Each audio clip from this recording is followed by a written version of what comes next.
نبی پاک صلی اللہ تعالیٰ علیہ وسلم نے ہمیں ایک مکمل دستور حیات عطا فرمایا ہے، اور حضور صلی اللہ تعالیٰ علیہ وسلم نے ہمیں پچھلی ساری قوموں سے جداگانہ اور ایک بھرپور اور ہر قسم کی خوشبو سے معمور دین عطا فرمایا ہے۔ کسی بھی اور قوم کی تھوڑی سی چیز کو بھی اسلام کے اندر شامل کرنا یا کچھ تھوڑی سی کسی سے کوئی چیز مستعار یا ادھار لینا، اسلام اس کو پسند نہیں کرتا۔ نبی پاک صلی اللہ تعالیٰ علیہ وآلہ وسلم نے فرمایا، اہل یہود بغیر ٹوپی کے دستار باندھتے، جب سر پہ پگڑی باندھتے تو ان کے سروں پر ٹوپیاں نہیں ہوتی تھی۔ فرمایا تم نے ٹوپی پر دستار باندھنی ہے، یہودیوں کی مخالفت کرنی ہے، تم نے اہل یہود کی مخالفت کرنی ہے۔ فرمایا نصارہ کا طریقہ یہ ہے کہ وہ درمیان سے مانگ نہیں نکالتے، سر میں جب کنگھی کرتے ہیں تو درمیان سے مانگ نہیں نکالتے، تم نے درمیان سے مانگ نکالنی، ان کی تم نے مخالفت کرنی۔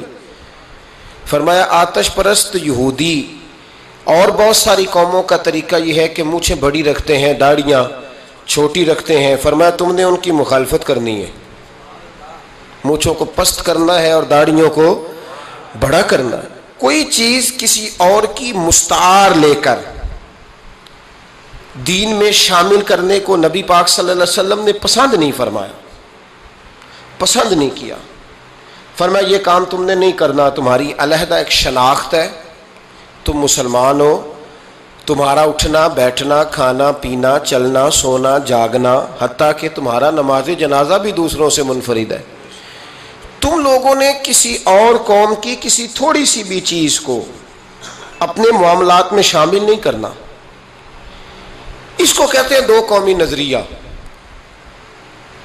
یہ نظریہ ہے، اسی کی بنیاد پر پاکستان بنا تھا کہ ہندو ایک الگ قوم ہے، مسلمان ایک الگ قوم ہے، ان کا اٹھنا بیٹھنا کھانا پینا ہم سے بالکل علیحدہ ہے اور ہمارا ان سے بالکل علیحدہ ہے۔ طرز زندگی طرز معاشرت معیشت کہیں ملتی نہیں ہندوؤں سے مسلمانوں، لہذا ہمیں ایک ایسا وطن چاہیے، ہمیں ایک ایسا وطن چاہیے جس وطن کے اندر مسلمان اپنے طریقے کے مطابق اٹھیں بھی بیٹھیں بھی چلیں بھی سوئیں بھی۔ نماز پڑھنے کے لیے وطن نہیں بنایا گیا کہ ہم نے اذانیں دینی ہیں، نمازیں پڑھنی ہیں، جماعتیں کرانی ہیں۔ یہ کام ہندوستان میں آج بھی ہوتا ہے، وہاں مسجدوں میں اذان بھی ہوتی ہے، جماعت بھی ہوتی ہے، تلاوت بھی ہوتی ہے، مدارس بھی ہیں، مساجد بھی ہیں، عربی ادب بھی ہے، سارا کچھ ہے۔ وہ پریشان کرتے ہیں، اس سے قطع نظر کرتے ہیں، وہ تکلیف دیتے ہیں، لیکن پابندی نہیں ہے۔ یہ سارے کام وہاں بھی۔ پاکستان نماز کے لیے نہیں بنا، پاکستان تلاوت کے لیے فقط نہیں بنا، پاکستان نبی پاک کے نظام کے لیے بنا ہے کہ کچہری میں حضور کا دین نافذ کیا جائے گا، اسمبلی میں نبی پاک کا دین نافذ کیا جائے گا۔ حضرت عمر فاروق رضی اللہ تعالیٰ عنہ کے طریقوں کے مطابق حکمران اس ملک کو چلائیں گے، اس لیے پاکستان بنایا گیا تھا۔ اب تو کوئی یہ نعرہ نہیں نہ لگاتا، کوئی جماعت بھی یہ نعرہ نہیں لگاتی جتنی سیاسی جماعتیں ہیں۔ حالانکہ پاکستان کا نعرہ آج بھی ہر آدمی کو پتہ ہے کہ پاکستان کا مطلب کیا، لا الہ الا اللہ محمد رسول اللہ صلی اللہ تعالی علیہ۔ لیکن کوئی بھی سیاسی جماعت اب اس نعرے کو لگانے کو تیار، بلکہ اس نعرے سے کامتے ہیں سیاسی حکمران، ان کو ڈر آتا ہے، ان کو پتہ ہے کہ جب پاکستان کا ترجمہ لا الہ الا اللہ محمد رسول اللہ ہوگا تو سب سے پہلے ہمارے لیے مشکل بنے گی، ہمیں سب سے پہلے احتساب کے کڑے مراحل سے گزرنا پڑے گا۔ دیکھیں نا، جمہوریت کے لیے اگر پاکستان بنا تھا تو جمہوریت تو میں ہمیشہ کہتا ہوں ہندوستان کی جمہوریت آج بھی پاکستان سے بڑی مستحکم ہے، ایک دفعہ بھی وہاں ڈکٹیٹر کی حکومت نہیں آئی۔ تو یہ جو ہمیں بتایا جاتا ہے، سبق پڑھایا جاتا ہے، ہماری نوجوان نسل آج تک ہر آدمی آتا ہے، میں نے کافی پہلے بھی کہا تھا کہ لوگ ہمیں نئے نئے نکات دیتے ہیں، کوئی 10 نکات دیتا ہے، کوئی 14 نکات دیتا ہے، کوئی 16 نکات دیتا ہے۔ ہمیں ضرورت نہیں تمہارے نکات کی، اس لیے کہ ہمیں سارے نکتے خطبہ حجت الوداع پہ نبی پاک نے عطا فرما دیے ہیں صلی اللہ تعالی علیہ وسلم، کسی نکتے کی ضرورت نہیں ہے۔ ہم حاجت نہیں محسوس کرتے. جب کوئی پارٹی منشور دیتی ہے, دستور دیتی ہے, تو میں تو حیران ہوتا ہوں کہ کیا کر رہے ہیں یہ لوگ. ہمیں ضرورت نہیں کسی منشور دستور کی. سارے منشور, سارے دستور, سارے قانون, ساری باتیں آمنہ کے لال ہمیں عطا فرما گئے ہیں. ضرورت نہیں ہے. پاکستان بنا تھا دو قومی نظریے کی بنیاد پر. نظریہ کیا ہے؟ لا الہ الا اللہ محمد رسول اللہ صلی اللہ تعالی علیہ. حکمران اس کو بھول گئے اور انہوں نے قوم کی ذہن سازی اس طرح کی, میڈیا کو ساتھ ملا کے بچوں کا ذہن اس طرح کا بنایا کہ قوم بھی تیار نہیں ہوتی. نظام مصطفیٰ صلی اللہ علیہ وسلم کے لیے قوم تیار, حالانکہ کافر کو آپ کی نماز سے کوئی مسئلہ نہیں. یورپ میں کبھی پابندی لگی ہے کہ مسجد نہ بناؤ؟ کبھی وہاں کسی نے کہا ہے قرآن پاک نہ لے کے آؤ؟ کبھی کسی نے کہا ہے؟ وہاں پابندی نماز پہ نہیں ہے. ان کو ڈر تو نظام مصطفیٰ سے آتا ہے کہ دین نافذ نہیں ہونا چاہیے. تو میرے بھائی, پاکستان ایک نظریاتی وطن ہے. جتنا دوڑ سکتے ہیں میں اور آپ دوڑ لیں, جتنا دوڑ سکتے ہیں. جہاں تک یہ قوم بھاگ سکتی ہے بھاگ لے. یہ اس چہرے کو اپنا لے یا اس چہرے کو اپنا لے یا اس کو آزما کے دیکھ لے. چونکہ اس وطن کی بنیاد کلمہ ہے تو یہاں سکون بھی اسی وقت آئے گا جب حکومت بھی کلمے والے رسول کی آئے گی صلی اللہ تعالی علیہ وسلم, صلی اللہ تعالی. اور اسلام ہر جگہ یہ بتاتا ہے کہ ملک کس کے ہیں؟ اللہ کے. تو نظام کس کا ہونا چاہیے؟ اللہ کا, اللہ کے دین کا. دنیا کی سب سے بڑی ہجرت ہوئی تھی جب پاکستان بنا تھا. دنیا کی سب سے بڑی ہجرت. 10,000 عورتوں کی عزتیں لوٹی گئیں جب یہ وطن بنا. لاکھوں لوگوں نے جانوں کی قربانیاں دیں. ابھی 15-20 سال پہلے ہندوستان کا پنجاب کا جو علاقہ ہے اس کو کھولا گیا تو ایک کنویں سے ابھی بھی ہڈیاں ملی ہیں جو سکھوں نے کاٹ کر مسلمان کنواں ہی پورا بھر دیا تھا. اس تکلیف کے ساتھ وطن بنا. کس لیے؟ جمہوریت کے لیے, حکمرانوں کے للے تللے کے لیے, ان کی بڑی کاروں, جیپوں اور مرسڈیز کے لیے. اس لیے کہ یہاں روز نیا بل آئے گا, آج گورنر راج ہے تو آج فلاں ہے تو آج فلاں ہے. یہ ساری حکومتیں اگر وہی قانون جو انگریز کا بنا ہوا ہے اور وہی ساری دفعات جو آپ کے ہاں نافذ ہے وہی ہندوستان میں نافذ ہے تو بتایا جائے پھر وطن کیوں بنایا گیا تھا؟ پھر کیا ضرورت تھی؟ یہ سارے کام تو وہاں بھی ہو رہے ہیں. اس لیے میرے بھائی وطن کے نظریے کو سمجھے. وطن بنا تھا لا الہ الا اللہ محمد رسول اللہ صلی اللہ علیہ وسلم. اور اقبال جو بانی پاکستان ہے, جو مصور پاکستان ہے, جو تصویر دینے والے ہیں پاکستان, ان سے کسی نے کہا تھا کیوں پاکستان بنانا چاہتے ہو؟ ہم جو ایک ملت جو ہیں, ہندوستانی ایک ملت ہے, قوم ہے, تو کیا ضرورت ہے؟ تو اقبال کہنے لگے اپنی ملت پر قیاس اقوام مغرب سے نہ کر, خاص ہے ترکیب میں قوم رسول ہاشمی. نبی پاک کی قوم اپنی ترکیب کے لحاظ سے ہر قوم میں خاص ہے. دین کا نفاذ چاہیے, دین نافذ ہونا چاہیے. نبی پاک ایک اسٹیٹ کے سربراہ بنے تھے. مدینہ منورہ میں حضور نے نظام بنایا. آج میں ایک نئی بات آپ سے کرنا چاہ رہا ہوں. رونا روتے زمانے بیت گئے, اب آگے کی طرف دیکھنا ہے. جو قومیں ماضی کی لکیر پیٹتی رہتی ہیں وہ مایوس ہو جاتی ہیں, ان کے جذبے ٹوٹ جاتے ہیں. اب ماضی کو پیٹنے کی بجائے مستقبل کی روشنی کو دیکھنا چاہیے. ہمیں نبی پاک صلی اللہ علیہ وسلم نے کسی وطن کی تعمیر کے لیے جو جذبات دیے ہیں ان جذبات پر ہمیں غور کرنا چاہیے. حکمران تو جو کر رہے ہیں وہ تو کر ہی رہے ہیں, اور جو وہ کریں گے وہ بھی سب کو نظر آ رہا ہے, اور ہمیں سمجھ لگ رہی ہے کہ آئندہ بھی کیا ہونے جا رہا ہے. ہم نے کیا کرنا ہے؟ ایک جملہ میں کہنے لگا ہوں, اگر کسی کو تکلیف ہو تو مجھے خوشی ہوگی. ایک جملہ میں کہنے لگا ہوں, اگر کسی کو پریشانی ہوگی تو مجھے بڑا ہی اچھا لگے گا. کسی بڑے آدمی کو پریشانی ہوگی تو مجھے خوشی ہوگی. وہ جملہ کیا ہے وہ سن لیں. یہ ملک حکمرانوں کا نہیں ہے, یہ ملک عوام کا ہے. اس لیے کہ حکمرانوں کے بچے تو یورپ میں رہتے ہیں, ان کی تو ٹکٹیں بک ہوتی ہیں. جب تک یہ اسمبلی میں ہوتے ہیں یہاں ہوتے ہیں, اور جب حکومتیں ختم ہوتی ہیں تو یہ یہاں موجود. ان سب کے تو باہر کاروبار ہیں, رہائشیں ہیں, اولادیں ہیں. تو یہ وطن کس کا ہے؟ پاکستان وطن کس کا ہے؟ یہ ہمارا وطن ہے، یہ حکمرانوں کا نہیں ہے۔ دیکھیں نا، گھر اس کا ہے جس نے گھر کے اندر رہنا ہے، جس نے گھر میں رہنا نہیں اس کا وطن ہم نے رہنا ہے، ہماری نسلوں نے رہنا ہے، ہمارے ماں باپ رہے، ہم رہ رہے ہیں، ہماری آنے والی نسلیں رہیں گی، تو وطن پھر کس کا ہوا؟ ہمارا۔ حکمرانوں کا وطن گھر جو ہمارا ہے، تو ہم کسی کے ذمہ کیوں لگاتے ہیں؟ ہم اپنے وطن کا خود خیال کیوں نہیں کرتے؟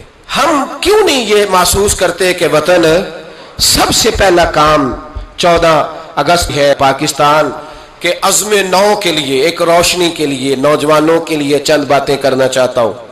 پہلی بات اپنے ذہن میں بنائیں کہ وطن کی جو محبت ہوتی ہے نا، حب الوطن من الایمان، وطن کی محبت ایمان کا حصہ ہوتی ہے۔ اس بات کو یاد کر لے۔ میرے نبی پاک علیہ السلام مکہ مکرمہ سے تشریف لائے تھے، حضور مہاجر بن کے مدینے آئے تھے، لیکن بخاری مسلم کی ایک ایسی حدیث ہے جس کی میں نے کبھی شرح نہیں پڑھی، اور میں اس حدیث کی شرح میں کبھی نہیں گیا اور جانا چاہتا بھی نہیں۔ نرالا رنگ ہے اس حدیث پاک کا۔ میرے محبوب پاک علیہ السلام مہاجر بن کے مدینے آئے، لیکن حضور نے ایک موقع پہ فرمایا، سنو بھائی مہاجرین اور انصار، کان کھول کے سنو۔ اب مہاجرین میں شامل کون کون تھے؟ حضرت ابو بکر صدیق، حضرت عمر فاروق، حضرت عثمان غنی، حضرت مولا علی، حضرت مصعب ابن عمیر، حضرت بلال حبشی، یہ سب لوگ مہاجر تھے، لیکن حضور نے وطن کی محبت بیان فرمائی۔ میرے محبوب نے فرمایا، یاد رکھنا اگر کبھی لوگوں میں اختلاف رائے ہوا اور لوگوں کی دو لائنیں بن گئیں، ایک قطار ادھر جا رہی ہے لوگوں کی اور ایک قطار ادھر جا رہی ہے، تو فرمایا اگر تم مجھے دیکھو گے نا میں کس قطار میں ہوں، تو میں تمہیں اس قطار میں ملوں گا جس قطار میں میرے مدینے والے جا رہے ہوں گے۔ میں کہہ رہا ہوں بلا تبصرہ، بغیر تشریح کے اس روایت کو دیکھیے گا، حضور نے اپنے وطن سے پیار کیا اور اپنے وطن کے لوگوں سے محبت فرمائی۔ حضرت ابو ہریرہ فرماتے ہیں جب ہم سفر سے واپس آتے تھے نا، سفر سے واپس لوٹتے تھے اور مدینہ منورہ کی عمارتیں نظر آتی تھی، مکانات نظر آتے تھے، تو ہم حضور کا جذبہ دیکھتے، میرے محبوب پاک گھوڑے کو تیز کر دیتے، سواری کو دوڑاتے، یا رسول اللہ کیا ہوا؟ فرمایا جلدی کرو میرا شہر آ گیا ہے، میرا علاقہ آ گیا ہے۔ حضور نے اپنے وطن سے پیار کیا، اگرچہ اس وطن کی انفرادیت اپنی جگہ پہ ہے، اس کی عظمت اپنی جگہ۔ ایک پہلو ان حدیثوں سے یہ بھی ملتا ہے کہ جس جگہ ہم رہتے ہیں ہمیں اس وطن سے پیار ہونا چاہیے، ہمیں پاکستانی ہونے پر فخر ہونا چاہیے۔ مدینے کے بعد، مکے کے بعد اگر ہمیں کسی وطن سے پیار کرنا چاہیے تو پاکستان سے کرنا چاہیے، اس کی گلیوں سے، اس کے کھیتوں سے، اس کے کھلیانوں سے، اس کے گاؤں سے، اس کے شہروں سے ہمیں پیار کرنا چاہیے، ہمیں محبت کرنی چاہیے۔ ہمارا معاملہ کیا ہے؟ ہم صرف اپنے گھر سے پیار کرتے ہیں، اس لیے 1.25 کروڑ روپیہ بنگلے پہ لگ جاتا ہے، 10,000 روپیہ لوگ اپنی گلی پہ نہیں لگاتے۔ وہ گلی کس کی ہے؟ اس پہ کیوں نہیں پیسے خرچ ہوئے؟ کہتا ہے وہ ٹیکس دیتا ہوں تو ٹیکس والے خرچ کریں گے۔ او خدا کے بندے، وطن تیرا ہے تو گلی بھی تیری ہے، اس کی تعمیر کی ذمہ داری بھی تیری ہے، تو چھوڑ۔ اگر وہ اتنے ہی اچھے ہوتے تو اب تک سنور نہ گیا ہوتا۔ تو اپنی گلی کا خیال کر، تو اپنے علاقے کا خیال کر، تو اپنی بستی کا خیال کر، تو توجہ دے، تو اس کی تعمیر میں کردار ادا کر۔ الیکشن آیا تو لوگوں نے کوڑے کی تصویریں کھینچ کھانچ کے سوشل میڈیا پہ ڈالی، فلاں ایم صاحب نے بھی اپنے علاقے سے کوڑا نہیں اٹھوایا، فلاں نے بھی کوڑا نہیں اٹھوایا، فلاں نے بھی کوڑا نہیں اٹھوایا۔ کوڑا جب بارش ہوتی ہے تو تعفن پھیلتا ہے۔ مجھے کچھ سانس میں تکلیف ہوئی تو ڈاکٹر صاحب سے جب میں نے مشورہ کیا تو وہ مجھے کہنے لگے کوئی تعفن والی جگہ نہیں ہونی چاہیے، اس سے آپ بچیں، درختوں کے پاس رہیں، پتوں کے پاس رہیں جہاں سے آکسیجن تازگی ملے۔ اور یہ ضرورت صرف مریض کی نہیں ہے، یہ ہر اس شخص کی ضرورت ہے جس کی سانسیں چل رہی ہیں، اس کو اس کی حاجت ہے۔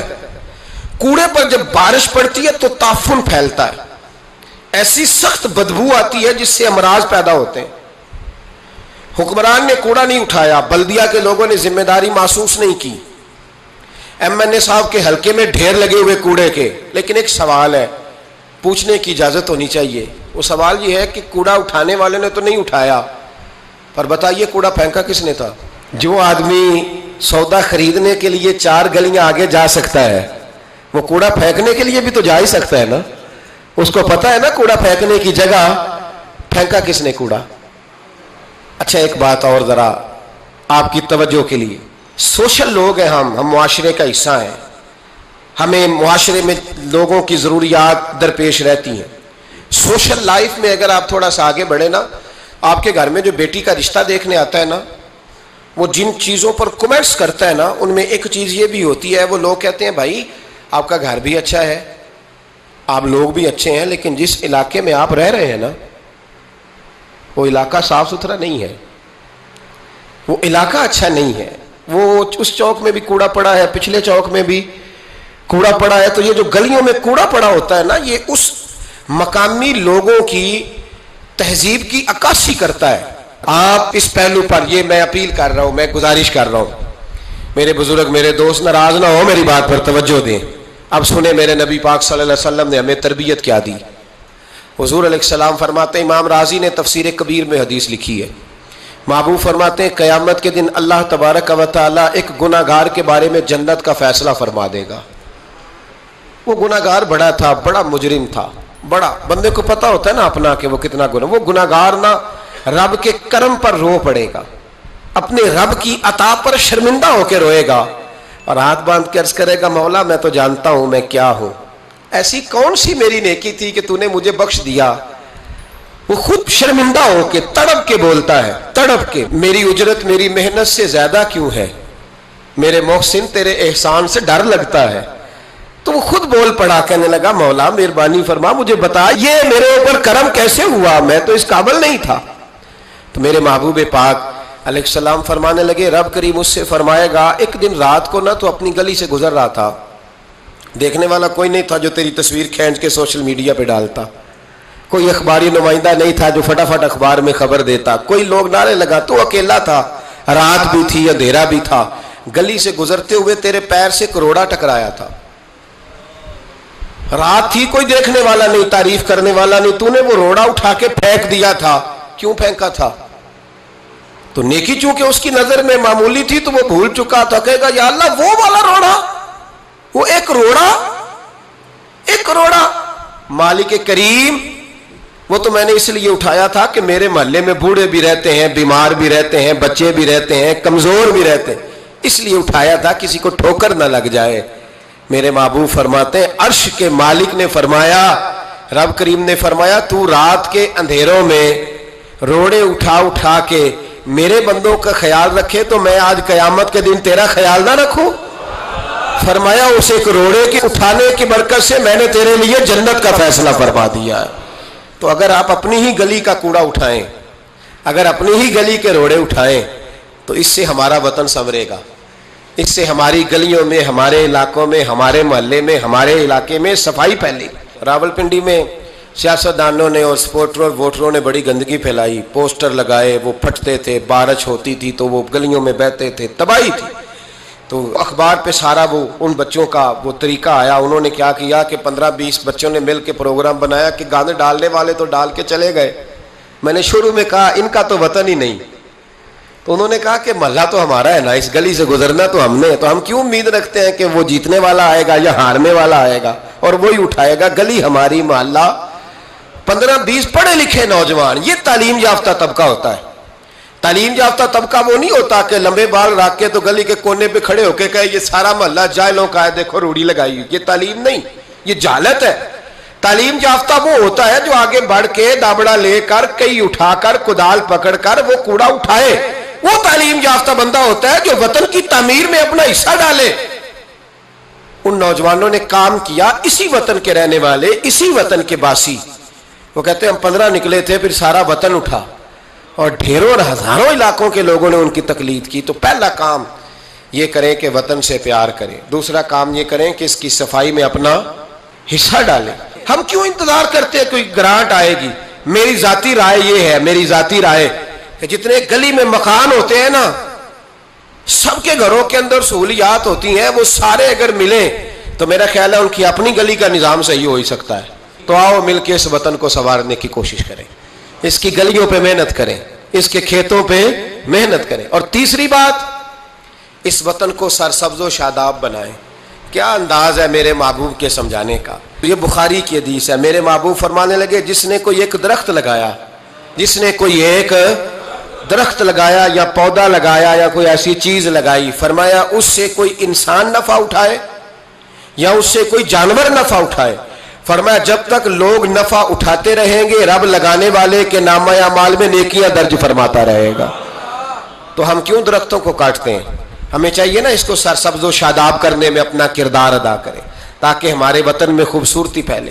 ایک مرض بڑی تیزی سے پھیل رہا ہے، ہیپاٹائٹس سی کا مرض ملک میں بڑی تیزی سے پھیل رہا ہے، بڑی تیزی سے۔ جگر کام کرنا چھوڑ جاتا ہے، معدے کی بیماریاں بڑھتی ہیں، پیٹ کے درجنوں امراض ہیں، پیٹ میں پانی پڑ جاتا ہے۔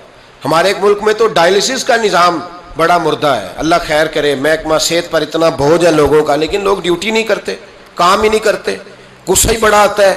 ڈاکٹر حضرات کو اللہ ماشاءاللہ مریض تکلیف سے کرا رہا ہے، لیکن وہ کہہ رہا ہے اب ٹھیک ہے، سرکاری نوکری اسی طرح کی ہوتی ہے، موج کرنی چاہیے، خیر صلاح ہے۔ بڑی تیزی سے مرض پھیل رہا ہے اور لوگ کمزور ہو رہے ہیں، بڑی مجبوری ہے، لوگ رو رہے ہیں، تڑپ رہے ہیں، اور یہ دکھ وہی سمجھ سکتا ہے جس کا گھر میں کوئی بیمار ہوتا ہے۔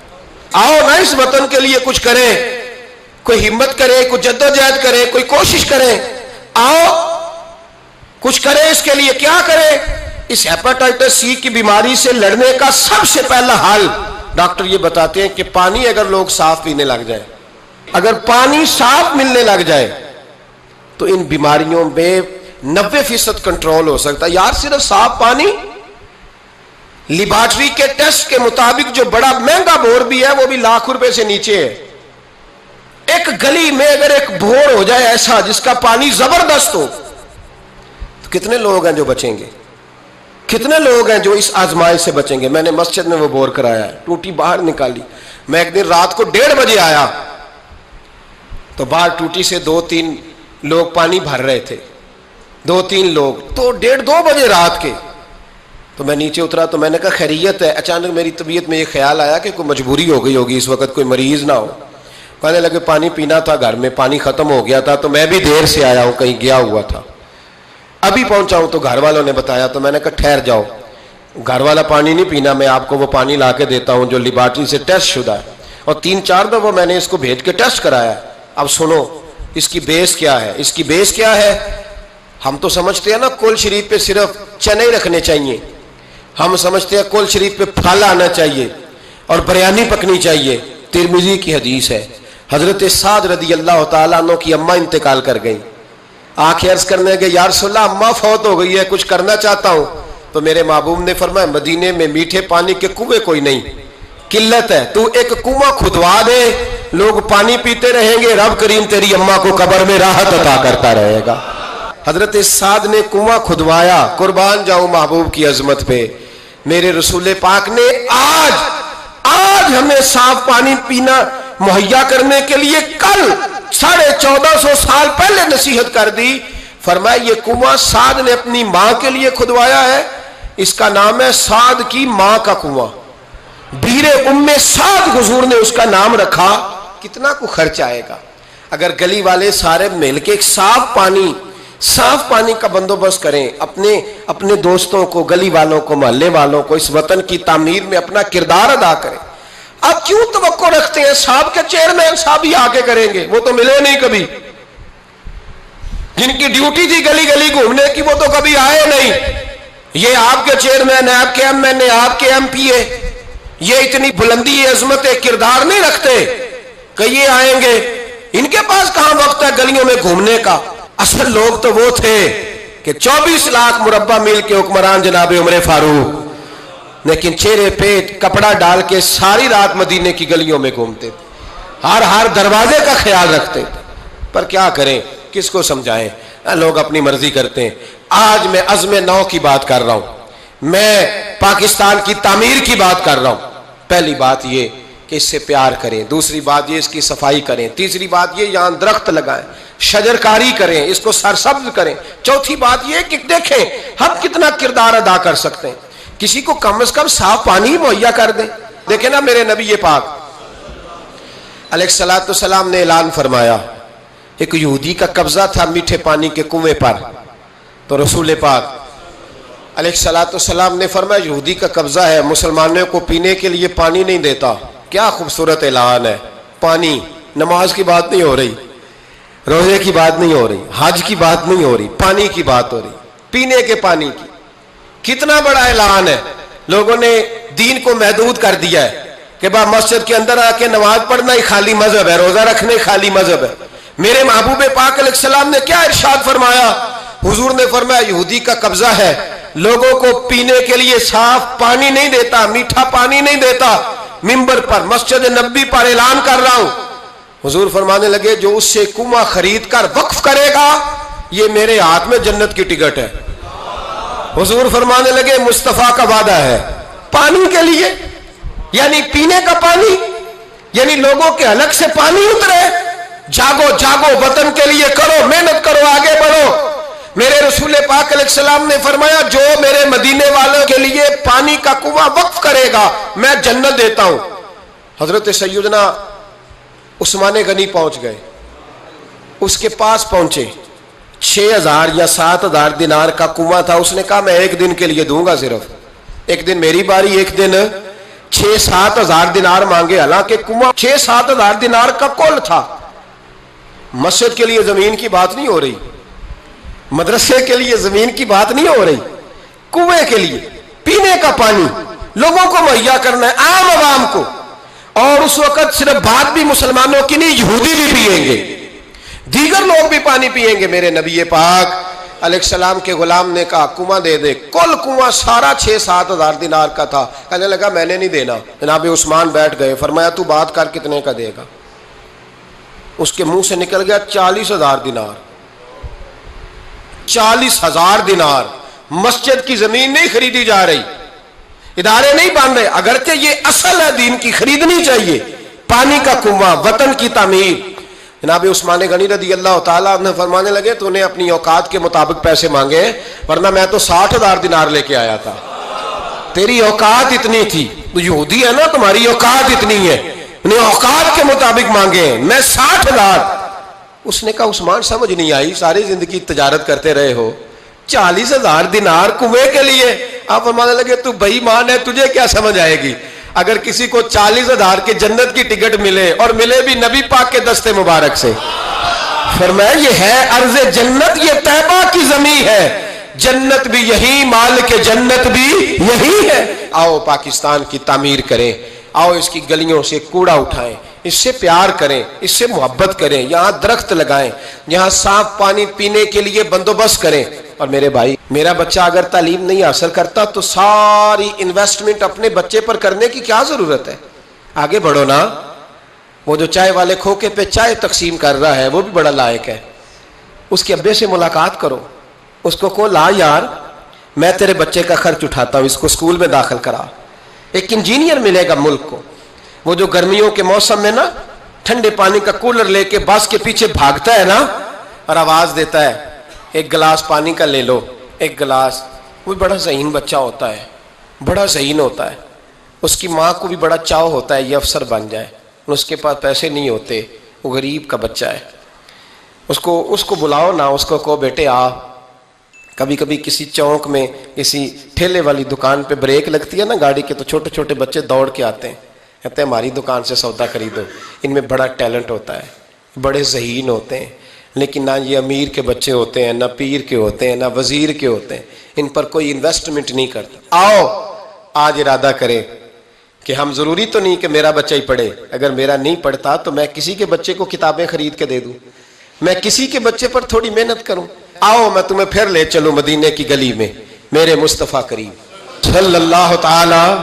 حضور گزر رہے، دن تھا عید کا، عید کے دن حضور گزر رہے تھے اور نبی پاک نے گود میں امام حسن حسین کو بٹھایا ہے، گھوڑے پہ حضور جا رہے ہیں، رستے میں ایک بچے کو روتے ہوئے دیکھ لیا، میرے محبوب نے گھوڑا روکا، 10,000 سے آبا عیدگاہ میں عید کی نماز کے لیے منتظر تھے، حضور نیچے اترے، بیٹے روتے کیوں ہو؟ تو پھر رو پڑا، کہنے لگا یتیم ہوں، ابا انتقال کر گئے، ہر بچے نے نئے کپڑے پہنے ہیں، محبوبہ چچا اور ماموں نے بھی میری طرف دیکھنا پسند نہیں کیا، رو رہا ہوں۔ 10,000 نمازی انتظار کر رہے، 10,000، اور میرے رسول پاک وطن کے غریب بچوں کا خیال کر رہے ہیں۔ حضور گھوڑے سے اترے، بچے کو ہاتھ لگایا، گھر لے گئے، کہا فاطمہ